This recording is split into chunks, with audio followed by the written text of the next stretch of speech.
Perjalananku tak sengaja melihat belalang tua yang rakus. Sambil mengisap dalam rokokku, ku tulis syair tentang hati yang khawatir.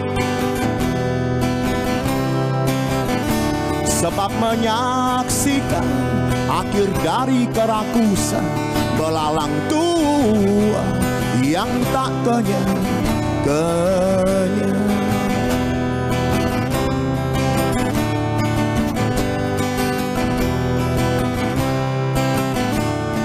Belalang tua masih saja melihat marah ke arahku.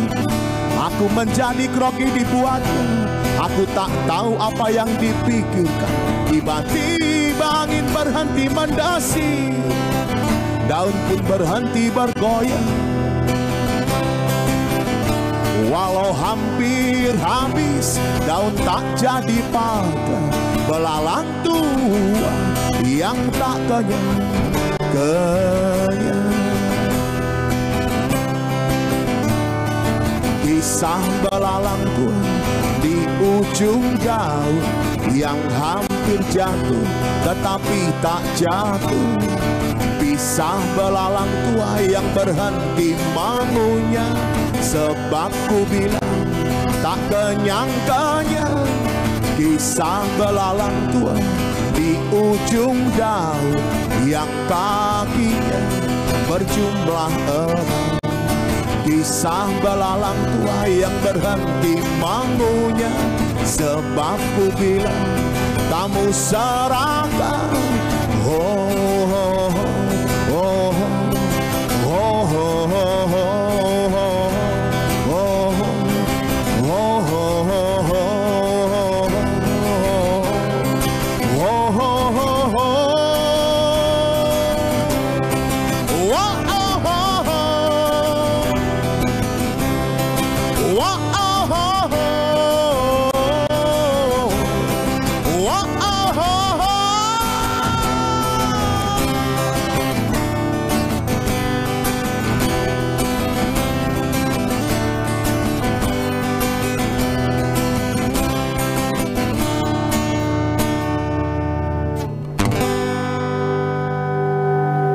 Selamat malam Mitra TA TV, senang sekali saya Septan Hisyaf sudah diawali Mas Agus Bento, kisah belalang tua ya.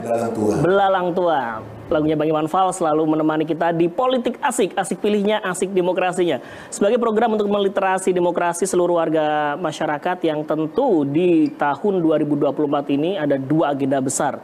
Pertama, bersyukur telah kita ikuti bersama pemilu serentak di Februari lalu, namun kita sudah menatap 27 November untuk Pilkada dan juga Pilgub serentak di Jawa Tengah khususnya dan di Indonesia pada umumnya. Nah, tentu saja dari perjalanan pemilu lalu banyak hal yang menjadi catatan bagaimana partisipasi masyarakat dan hal-hal yang dilakukan, termasuk tahapan yang saat ini pun tentu menjadi harapan, menjadi target yang lebih baik juga untuk partisipasi masyarakat, termasuk yang dilaksanakan di KPU Kabupaten Karanganyar yang akan kita ajak berbincang di Politik Asik kali ini karena saya sudah bersama Divisi Perencanaan Data dan Informasi KPU Kabupaten Karanganyar, Ibu David Wahyuning Tias. Bu David, apa kabar?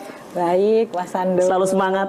Sehat selalu, sehat. Meskipun tidak ada kalender hitam sekarang ya. Kebalik, tidak ada kalender merah. Kalendernya hitam semua gitu ya. Oke. Jadi sudah mulai beraktivitas terus Bu ya. Gas, pokoknya aktivitas sudah mulai jalan. Iya, ini setelah pemilu.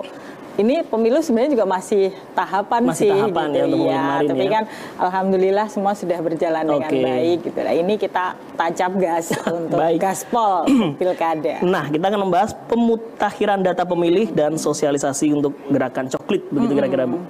Sebelum membahas di pilkada nanti, kita sedikit membahas di pemilu kemarin Bu. Dari Karanganyar sendiri ada cerita nggak Bu terkait partisipasi, capaian target sejauh apa?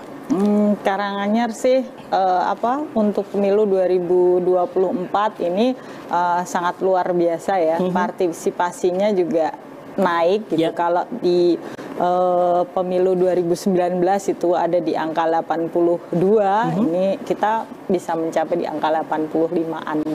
Jadi naik juga. Naik ya. Itu juga di atas target nasional juga gitu. Selain itu juga tidak hanya di dalam partisipasi dalam memilih saja, tetapi sebagai penyelenggara pemilu juga partisipasinya juga cukup luar biasa. Nah, ini dia ya.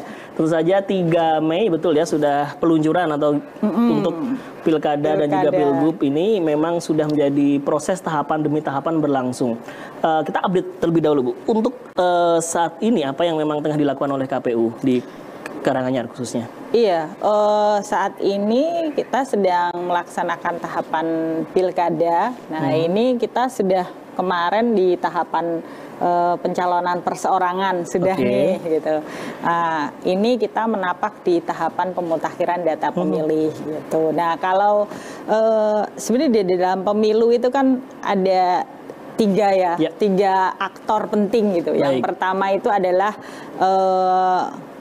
peserta gitu ya, kan harus ada peserta nih, harus ada yang dipilih nih gitu. Nah, kemudian yang kedua adalah harus ada penyelenggaranya, yang ketiga juga harus ada pemilihnya gitu, karena kan, nah tahapan ini berkaitan dengan tahapan kepada pendataan pemilih, betul gitu. Walaupun pendataan pemilih ini sudah dilaksanakan sebenarnya pada pemilu 2024 lalu gitu kan, baru ya gitu. Akan tetapi kan proses mobilisasi, kemudian dinamisasi penduduk ini kan juga sangat luar biasa, betul gitu. Apalagi kita ini kan di dalam mendapatkan termasuk bonus demografi. Nah, itu kan juga sangat berpengaruh. Oleh karena itu, KPU Republik Indonesia untuk pemutakhiran data pemilih supaya tetap terjamin data pemilihnya tetap komprehensif, valid dan juga mutakhir,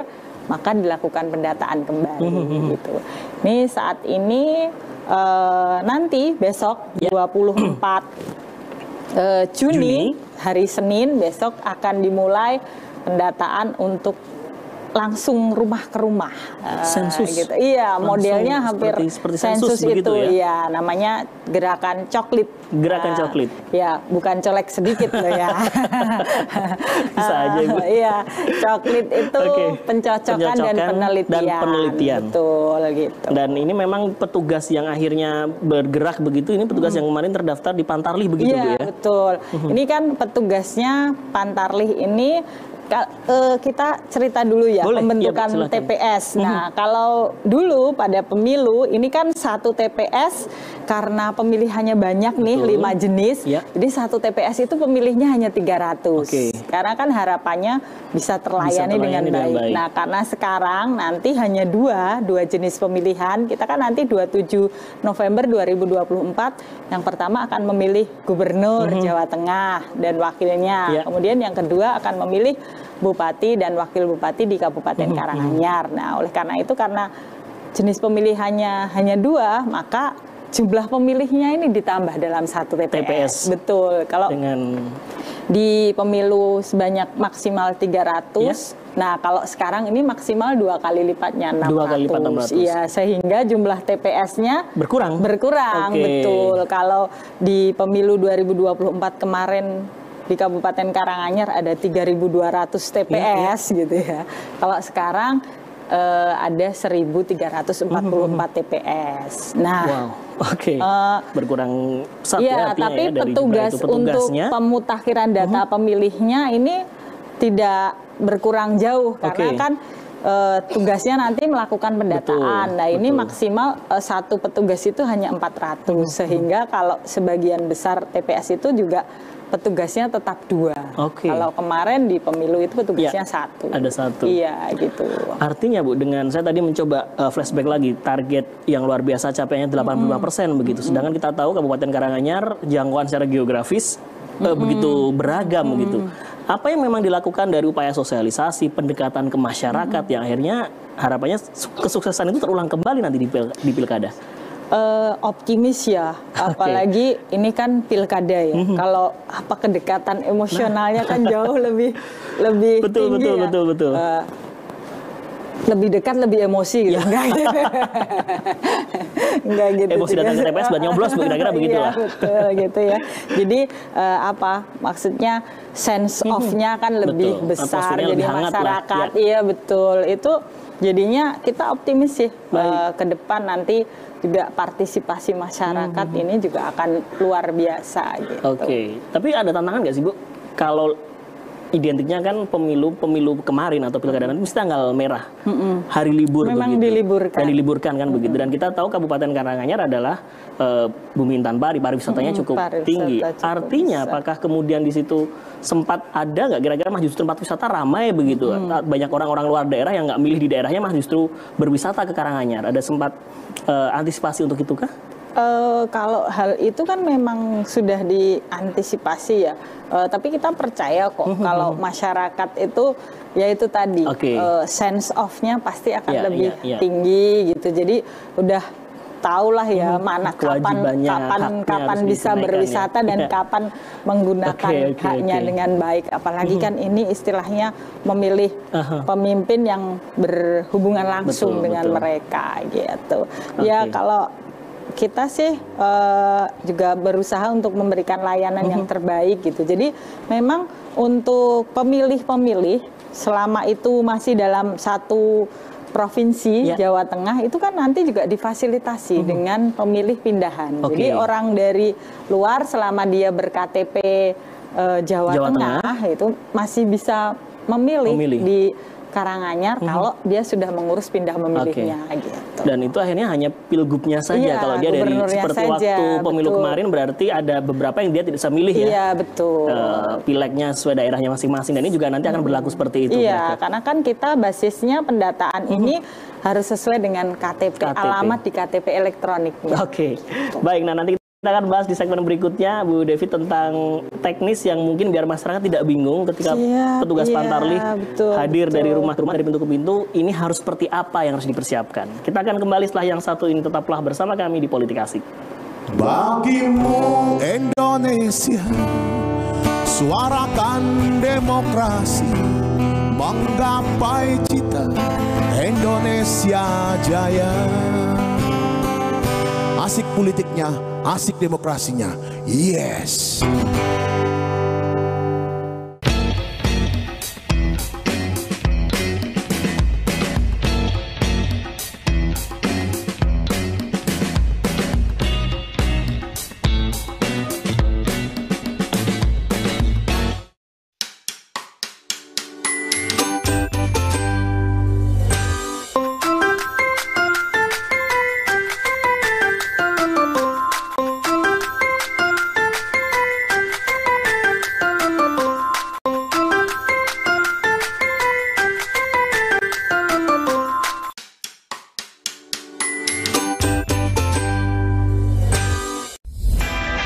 Migrasi penyiaran televisi terestrial dari teknologi analog ke TV digital atau proses ASO segera dilakukan. Siaran televisi digital terestrial menyajikan kualitas gambar jernih dan suara yang jauh lebih bagus, juga resolusi lebih tajam. Program dan konten TIA TV dapat ditonton melalui TV digital. Dengan teknik multiplex, satu kanal transmisi dapat memancarkan 6 hingga 8 kanal transmisi sekaligus, jadi lebih beragam konten siarannya. Yuk beralih ke TV digital. Sambut era baru dunia penyiaran Indonesia. Update informasi tentang TIA TV, follow sosial media kami. TIA TV, Spirit of Java.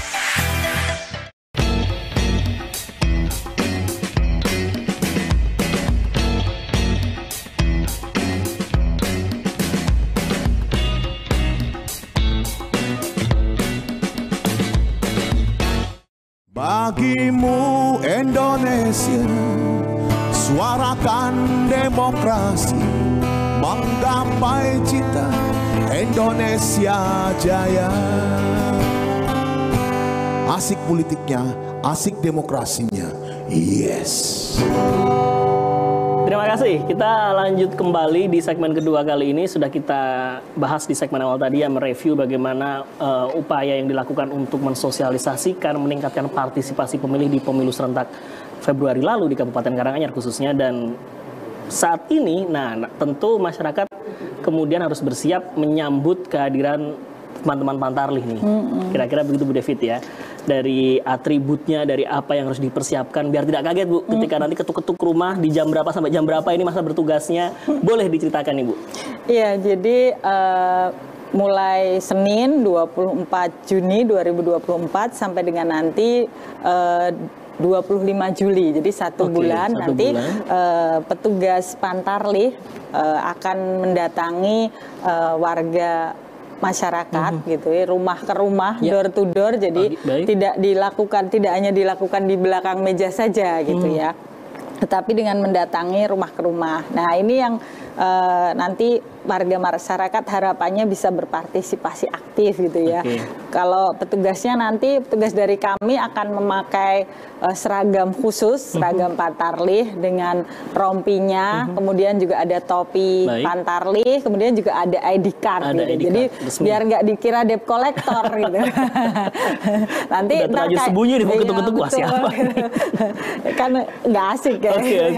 Gitu. Jadi petugas kami memang sudah dibekali dengan perlengkapannya gitu lah. Nanti masyarakat yang didatangi harapannya juga bisa menyambut baik, Pantarlih ini dengan yaitu tadi harus mempersiapkan dokumen-dokumen kependudukan yang dimiliki, karena kan itu kan melakukan pencocokan dan penelitian gitu ya.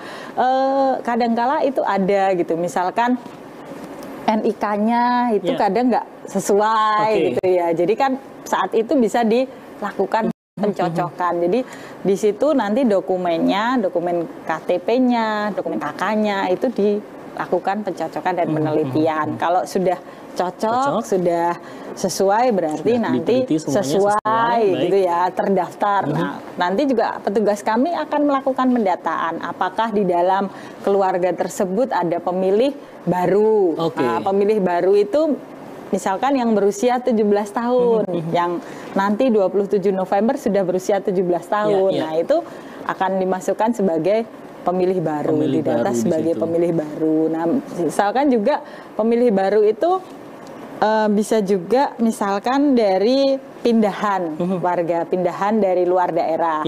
Dia kan sebenarnya sudah terdata mungkin di daerah lain, tetapi kan KTP-nya mungkin pindah ke sini. Nah, kan ini harus dilakukan penyesuaian. Nanti didata sebagai pemilih baru juga.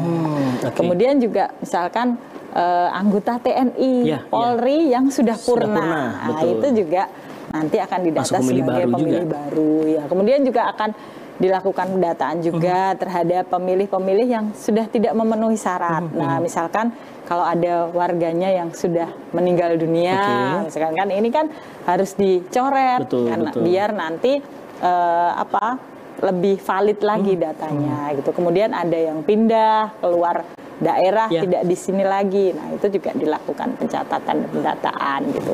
Nah, nanti bagaimana nih kalau misalkan warga masyarakatnya sebenarnya alamatnya di situ, tapi dia merantau di tempat yang jauh gitu ya.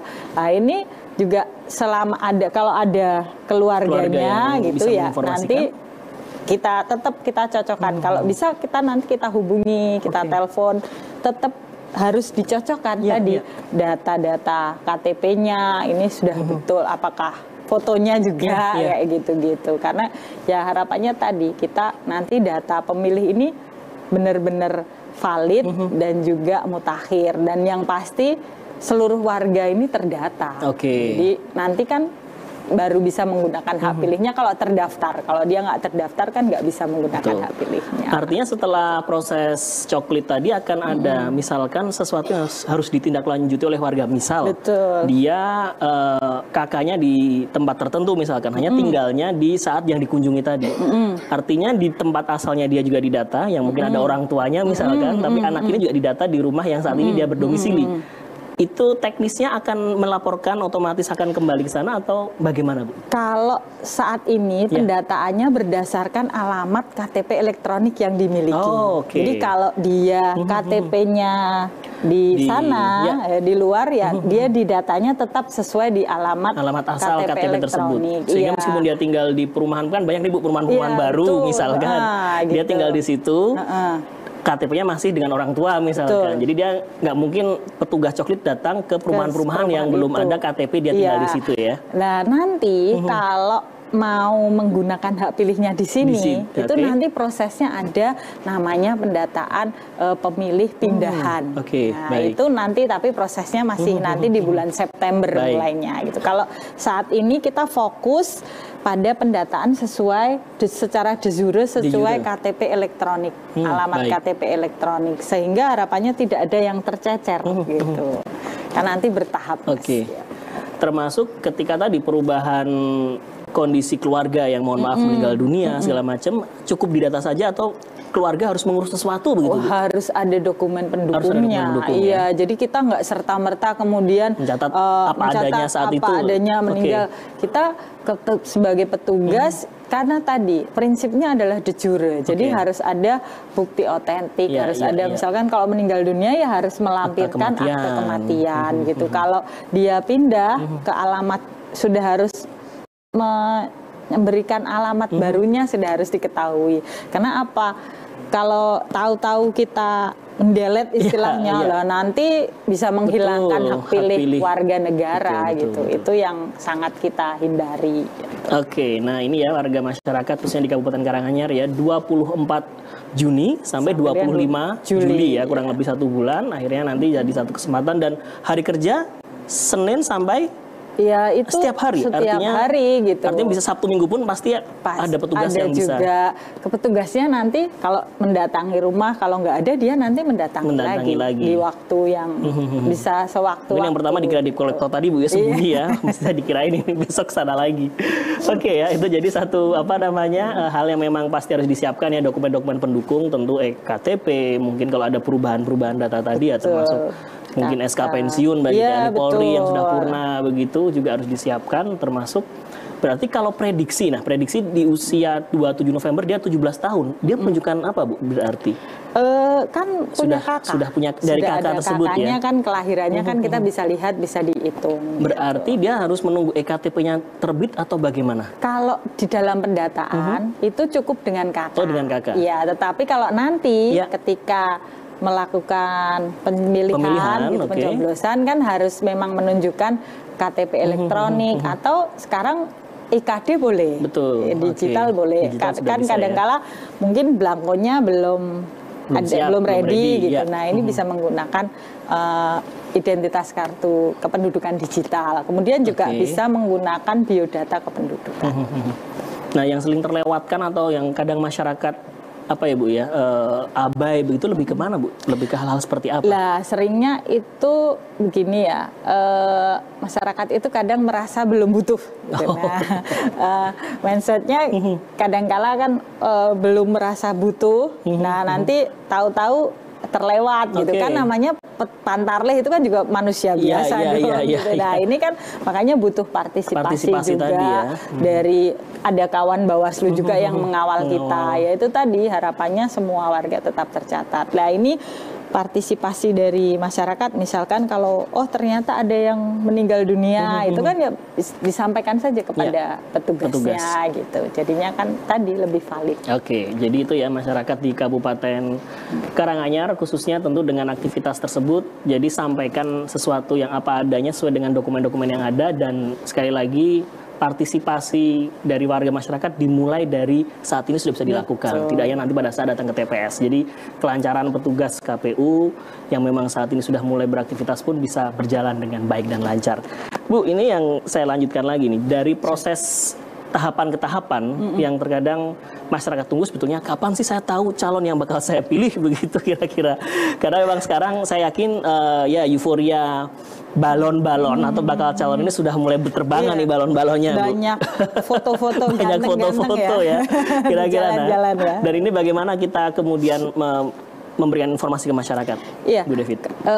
Kalau tadi berarti kita ngomongin peserta sekarang. Peserta pasangan calon ya. Nah, kalau pasangan calon itu kalau yang perseorangan tahapannya pengajuannya sudah kemarin. Nah, di Karanganyar itu untuk kali ini tidak ada calon perseorangan. Di Solo Raya ini maupun di Jawa Tengah itu yang ada itu di Sukoharjo dan juga di Kabupaten Tegal gitu. Nah kalau di Karanganyar nggak ada. Nah sementara nanti calon yang kedua yang dapat mengajukan itu adalah gabungan partai politik atau partai politik yang memperoleh kursi minimal 20% atau 25% dari surat suara sah ya gitu ya. Dan di Karanganyar ini kan ada beberapa potensi. PDIP itu kan bisa meraih 15 kursi. Nah, dia karena batas minimalnya 9, dia bisa mengajukan calon sendiri. Kemudian ada Golkar juga yang bisa mencalonkan sendiri. Nah, sementara partai-partai yang lain harus bergabung kalau mau mencalonkan. Nah, ini proses pendaftarannya itu nanti kalau pendaftaran dari partai itu kan saat ini kan sudah nih mulai penjaringan di masing-masing partai gitu ya. Lah ini nanti bisa untuk pendaftarannya ke KPU itu 27 Agustus sampai 29. 27 Agustus sampai 29 Agustus? Iya. 3 hari berarti ya? 3 hari. Partai politiknya mendaftarkan, kan prosesnya udah nih, pengundukannya udah dari sekarang di internalnya. Lah nanti 27 sampai 29 itu didaftarkan ke KPU. Nah, kemudian nanti kemudiannya kita tahan dulu, Bu. Nah, habis itu KPU ngapain nih kira-kira ya? Masyarakat tunggu kira-kira jawabannya. Kita break dulu, tetaplah bersama kami di Politik Asik. Bagimu Indonesia, suarakan demokrasi, menggapai cita Indonesia jaya. Asik pilihannya, asik demokrasinya. Yes.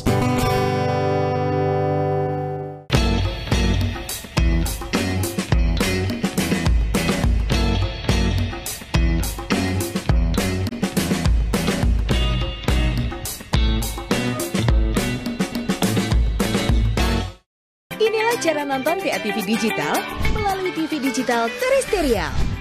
Cara pertama, gunakan perangkat TV format digital DVTV2. Pastikan perangkat TV kamu sudah memiliki sistem digital. Karena tidak semua TV yang saat ini adalah TV digital. Cari simbol DVTV2 pada TV-mu.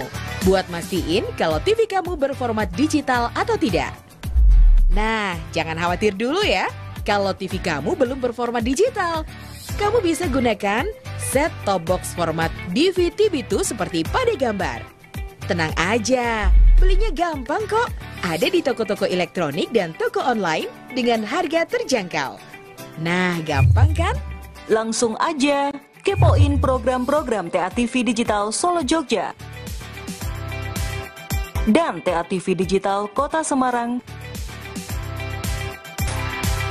TATV Spirit of Java.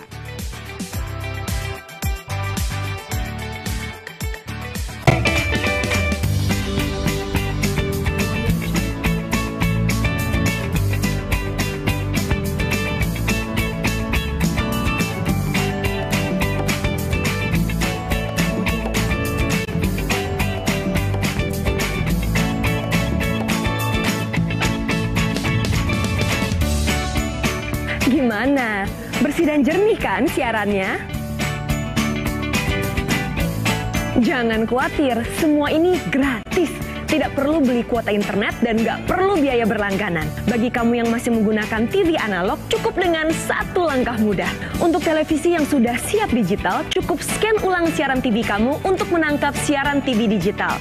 Banyak pilihan programnya, bersih gambarnya, jernih suaranya, dan canggih teknologinya. Ayo, kita beralih ke siaran televisi digital.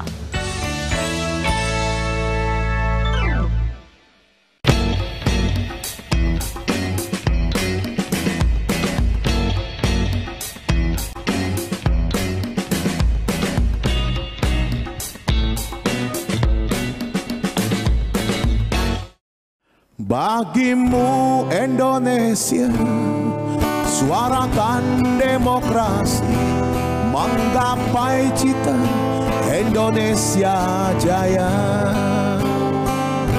Asik pilihannya, asik demokrasinya. Yes. Baik, kita kembali lagi di Politik Asik dan di segmen 3 kita tadi membahas ya tahapan dari setiap tahapannya. Setelah tadi membahas tentang bagaimana para pemilih ini didata begitu, dan kita akan melihat dari perspektif atau dari persiapan yang dilakukan oleh para peserta begitu. Yang pasti di Kabupaten Karanganyar tidak ada pemilih atau tidak ada calon perseorangan begitu Bu ya. Yang memang kalau itu ada tambahan pekerjaan lagi kira-kira begitu. Karena harus ada faktual begitu, harus dilakukan juga door to door juga begitu kan. Dan harus semuanya. Dan itu semuanya. Nah inilah karena ya ini hanya mungkin mitosnya saja ya, alhamdulillah kadang kalau tidak ada seperti itu. Ya, dan selanjutnya kita akan membahas tentang tahapan yang ada di partai politik tadi mendaftar di 27, 28, 29 Agustus. Iya, betul. Setelah itu Bu David. Setelah itu nanti calon ini kan ada syarat ketentuan ya gitu untuk menjadi calon kepala daerah itu kan harus sehat jasmani dan rohani juga gitu. Jadi nanti pemenuhan syarat-syaratnya setelah itu KPU nanti melakukan pengecekan, verifikasi terhadap kelengkapan syarat dan juga dokumen dari calon yang diajukan oleh partai politik tadi. Nah, nanti KPU akan menetapkan siapa nih calon yang memenuhi tadi ketentuan dan juga persyaratan yang berlaku. Nah, ini pengumuman untuk penetapan calon untuk dari partai politik itu nanti di 22 September. 22 September ya. Betul. Jadi 22 September itu udah tahu nih tadi ya, betul. Oh, partai ini ngusung siapa? Partai ini ngusung berapa? Ada berapa calon nih di Kabupaten Karanganyar gitu. Dan akhirnya muncullah nomor urut juga di tanggal 22 pengundian nomor urut. Nanti berlanjut lagi. Oke. Akhirnya masa-masa yang ditunggu-tunggu adalah masa kampanye nih. Waktunya itu di sekitar tanggal berapa sampai tanggal berapa? Kalau masa kampanye itu untuk pilkada baik gubernur maupun bupati ini nanti dimulai 25 September. Tadi kan 22 nih. 22 ditetapkan 3 hari berikutnya 25 September nanti mulai berkampanye. Nanti akan berakhir H-3 kan hari tenangnya. Jadi 23 November 2024 adalah masa akhir untuk kampanye. Betul. Sehingga itulah proses yang nanti kemudian masyarakat ya sekali lagi akan walaupun sekarang mungkin sudah mulai ya. Enggak, sekarang masa sosialisasi aja. Bu, ya.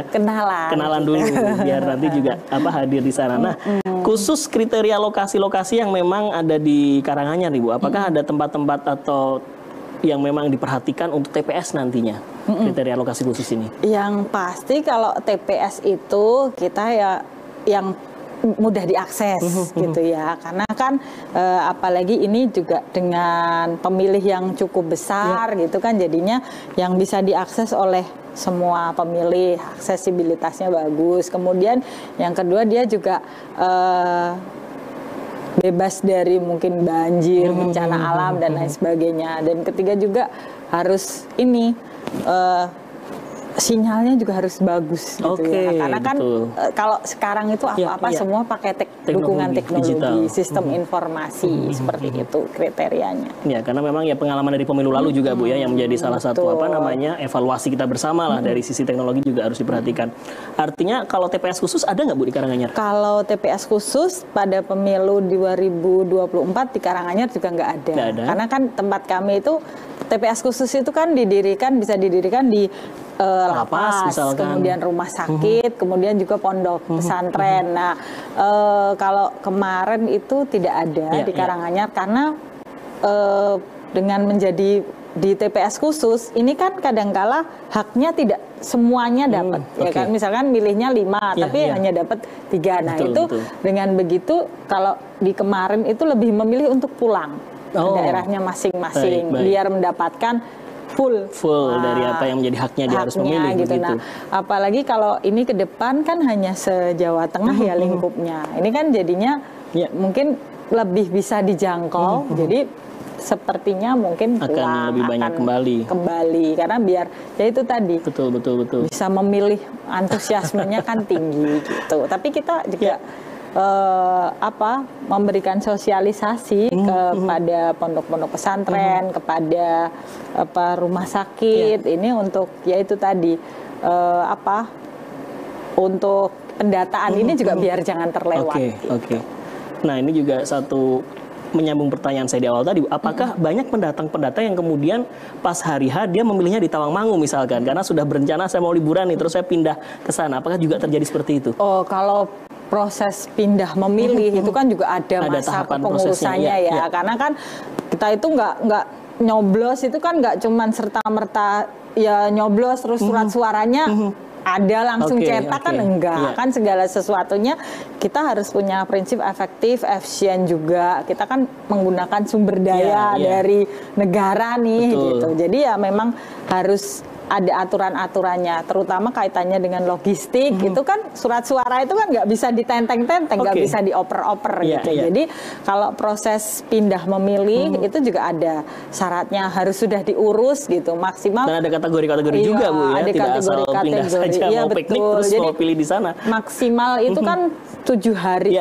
kepengurusannya itu 7 hari sebelum. Jadi kalau ngurusnya saat hari H itu ya nggak bisa, 3 hari sebelumnya juga nggak bisa, maksimal 7 hari. Dan sekali lagi harus tidak bisa modal KTP saja kita milih di mana-mana ya. Jadinya PSU nanti kalau seperti itu. Temui seperti itu, jangan sampai. Baik, nah sekarang kita melihat dari sisi sosialisasi Bu yang sejauh ini dilakukan, karena pemilih pemula atau yang Gen Z milenial di Karanganyar banyak Bu? Banyak ya? Banyak, kan kemarin angka 30-an% lebih gitu ya. 30%. Hampir mencapai 50%-nya kan. Nah, pendekatan ke mereka yang dilakukan, apakah sebetulnya dari orang tua sudah cukup memberikan informasi ke putra-putrinya misalkan, atau juga KPU pendekatan ke sekolah-sekolah misalkan, ke organisasi kepemudaan misalkan Bu? Iya, kalau KPU pastinya semua segmen harapannya bisa, tapi memang kita punya prioritas ya, itu di pemuda generasi muda, pemuda, pemula gitu ya, kemudian perempuan gitu ya, karena kan 50% juga nih gitu, kemudian juga memberikan prioritas kepada kawan-kawan disabilitas gitu ya. Jadi memang sosialisasi kita prioritasnya segmen tersebut gitu, tanpa meninggalkan yang lain ya, semuanya tetap sama porsinya gitu ya. Lah ini untuk teman-teman sosialisasi yang dilakukan ke teman-teman muda milenial ini justru kita malah gencar-gencarnya, karena generasi muda tuh istimewa gitu, kayak Jogja gitu ya. Mereka dari segi pengalaman pertama gitu ya, kan pastinya antusiasmenya kan apa-apa yang kayak cinta pertama itu lah ya, gitu kan asik gitu. Kemudian yang kedua dari segi kuantitas tadi jumlahnya, mereka itu juga banyak gitu. Jadinya kan ini punya keistimewaan tadi. Kemudian yang ketiga dari segi kualitas. Nah, mereka itu kan sosialisasi ke teman-teman anak-anak muda itu kan jauh lebih gampang. Garapannya tinggal posting di media sosial, TikTok atau dan lain sebagainya, itu kan udah sangat luar biasa. Ini saya ngomong kayak gini tuh data juga gitu ya. Misalkan kita ambil contoh pendaftaran Pantarlih kemarin aja gitu, atau pendaftaran KPPS. Nah, itu tuh anak muda sekarang tuh gitu loh. Bahkan biasanya tuh kurang gitu ya. Ini tuh malah pada berlomba-lomba untuk ikut berpartisipasi. Bu, kalau sudah pakai gitu seragam mereka hitam putih itu langsung update abdi negara begitu Bu. Saya sumbangsi untuk negara begitu. Viral kan pasti banyak kadang-kadang seperti itu kan. Terus gajinya 1 hari 1 juta kayak gitu. Kayak gitu. Jadi memang teman-teman dari generasi muda ini sosialisasinya malah justru jauh lebih mudah. Tinggal kita KPU-nya itu meramu, membuat strategi untuk lebih dekat ke teman-teman. Dan ini KPU Karanganyar udah dari tahun 2016 bahkan ya. Ini kan mulai dari, jadi nggak cuma pada tahapan pemilu saja sosialisasinya. Kita itu sama teman-teman, misalkan dalam pemilihan ketua OSIS gitu, itu kita masuk dampingi teman-teman, melakukan asistensi, gimana sih praktek langsung gitu ya. Di pemilihan OSIS dibuat sama seperti pemilu, ada tahapan-tahapannya juga gitu. Jadi itu kalau pengalaman langsung kan beda gitu. Akhirnya mereka bisa praktek langsung dengan di skup sekolah masing-masing, kira-kira begitu ya. Dan kita juga rumah pintar pemilu ini juga sangat mendekatkan, berusaha kita intinya teman-teman OSIS gitu ya, Paguyuban Forum Komunikasi OSIS ini kita buka selebar-lebarnya untuk misalkan mau datang ke KPU, berdiskusi dan lain sebagainya. Ini generasi-generasi muda. Intinya sih kita berusaha dari mereka, oleh mereka, dan untuk mereka juga. Dan ini yaitu tadi bisa dilihat dari partisipasi kegiatan-kegiatan yang ada di KPU, mereka cukup antusias. Baik, Bu, yang tidak bisa kita Bu, tinggalkan juga sebetulnya ketika sosial media dunia digital ini begitu ramai, begitu ketika proses nanti sudah berkampanye misalkan. Ujaran kebencian, black campaign segala macam juga harus diantisipasi, hoax juga. Nah, ini bagaimana upayanya untuk mencegah dan mengeliminir itu, Bu? Kita bahas di segmen terakhir, Bu. Nah, kita akan temukan jawabannya sekaligus segmen terakhir nanti kita akan membahas juga bagaimana ajakan untuk bisa tetap meningkatkan partisipasi pemilih di Pilkada 2024. Kami akan segera kembali. Bagimu Indonesia, suarakan demokrasi, menggapai cita Indonesia jaya. Asik politiknya, asik demokrasinya. Yes.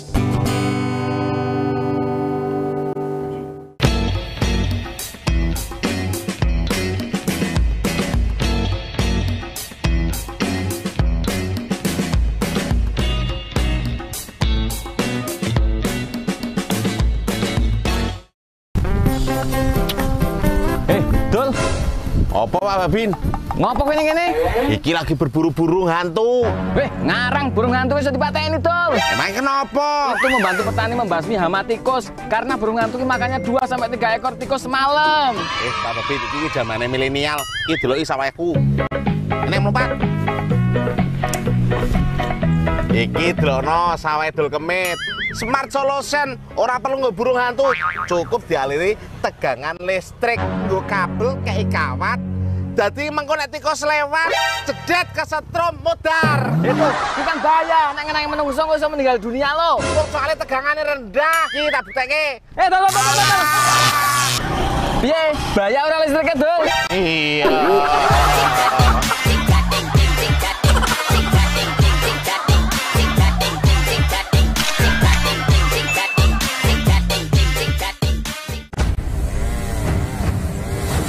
Setiap detiknya, dunia kehilangan beberapa titik pohon di hutan.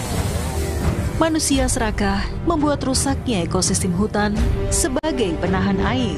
Banyaknya hutan yang rusak akan membuat penurunan kualitas oksigen di muka bumi ini. Kurangi konsumsi air, manfaatkan lahan kosong untuk penghijauan. Biasakan buang sampah pada tempatnya.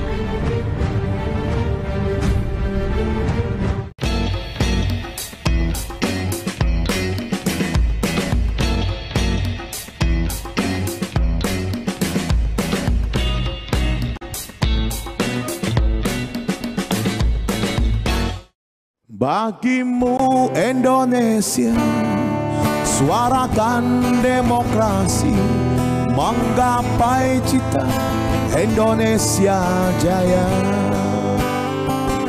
Asik pilihannya, asik demokrasinya. Yes. Terima kasih Anda masih bersama kami dan kita akan melanjutkan di pembicaraan segmen terakhir tentang upaya untuk kita melawan hoax, ujaran kebencian dan lain sebagainya, tentu yang terus akan pasti harus kita lawan di saat proses kampanye nanti. Dunia digital kita pasti akan diwarnai banyak sekali informasi dan pasti clue-nya di awal jangan sampai masuk ke grup rumah tangga atau grup RT misalkan atau grup keluarga misalkan. Nah, tapi itu di-share di sana sudahlah kemana-mana nantinya begitu. Upaya-upaya dari KPU sendiri seperti apa, Bu David? Jadi memang membangun trust, kepercayaan itu kan memang sebuah hal yang kita upayakan bersama gitu ya.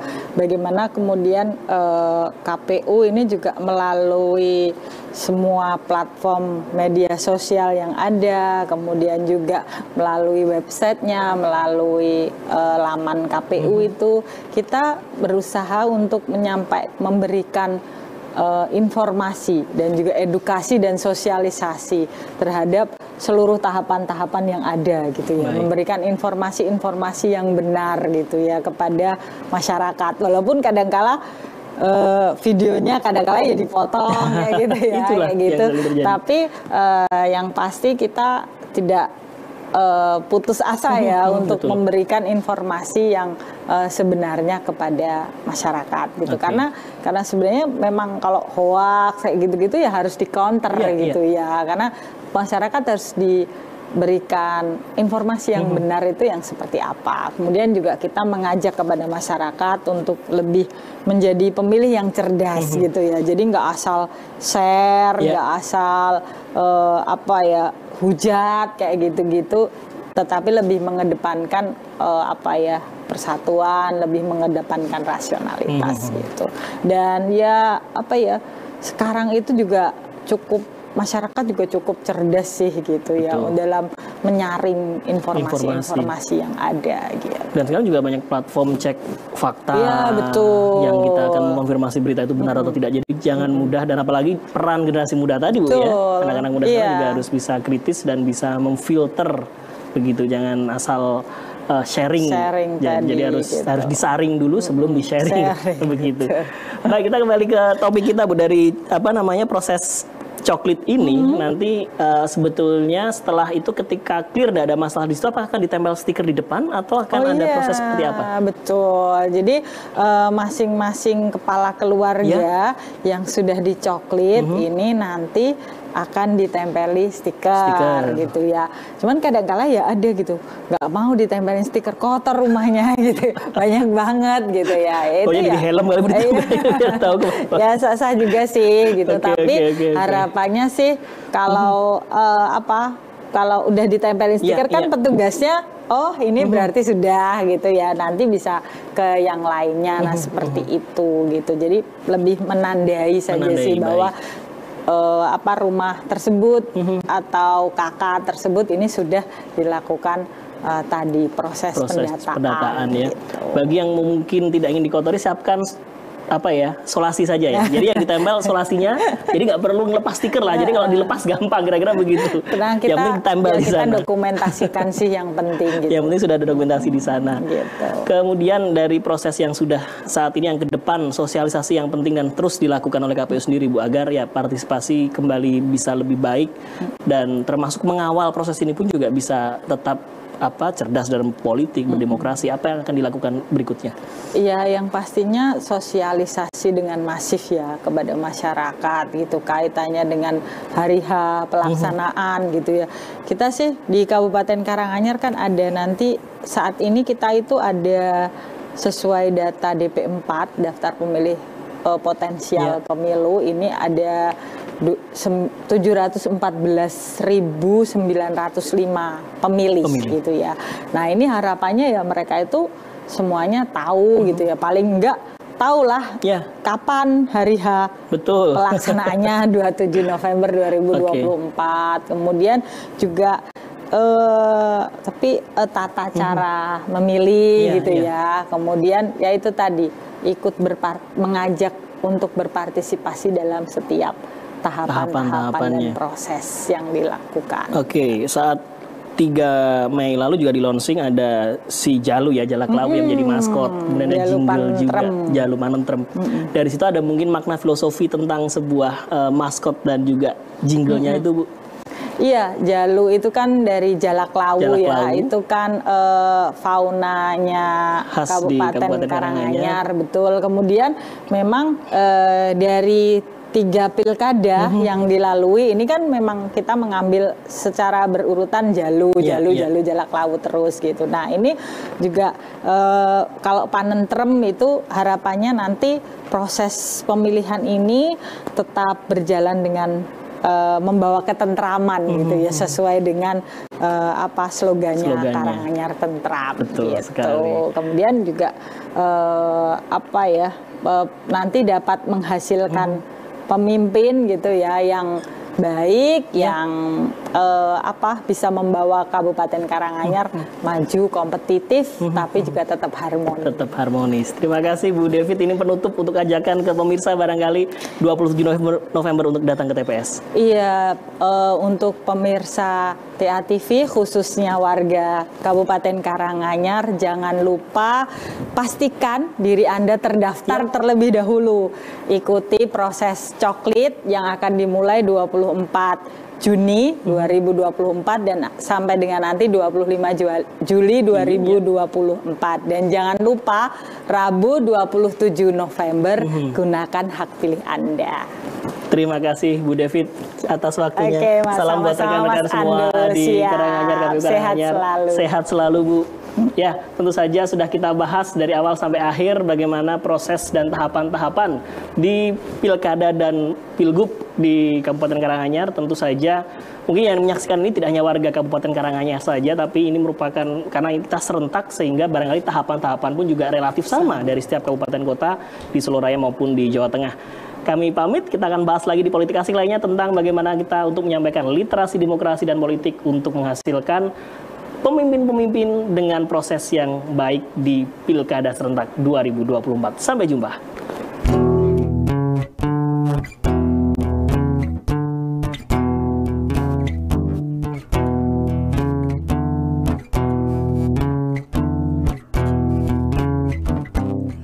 Namaku Bento, rumah realistik, mobilku banyak, harta melimpah, orang memanggilku bos eksekutif, toko papan atas skalanya AC.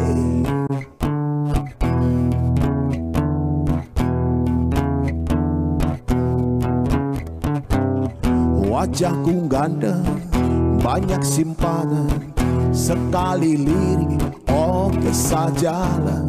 Bisnisku menjaga, jagal apa saja, yang penting aku senang, aku menang.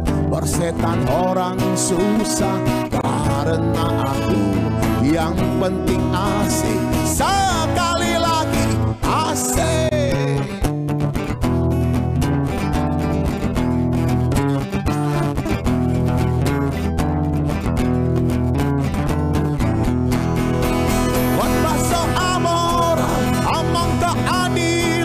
Sarapan pagiku,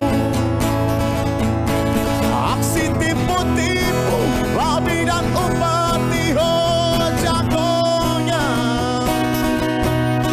Maling kalah dari bandit kalah coro, itukah tong sampah.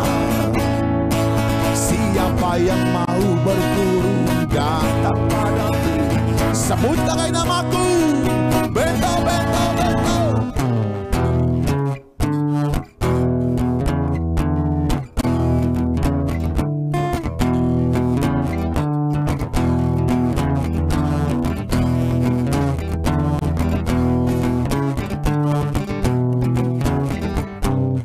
Namaku Bento, rumah realistik, mobilku banyak, harta melimpah, orang memanggilku bos eksekutif, toko papan atas skalanya AC.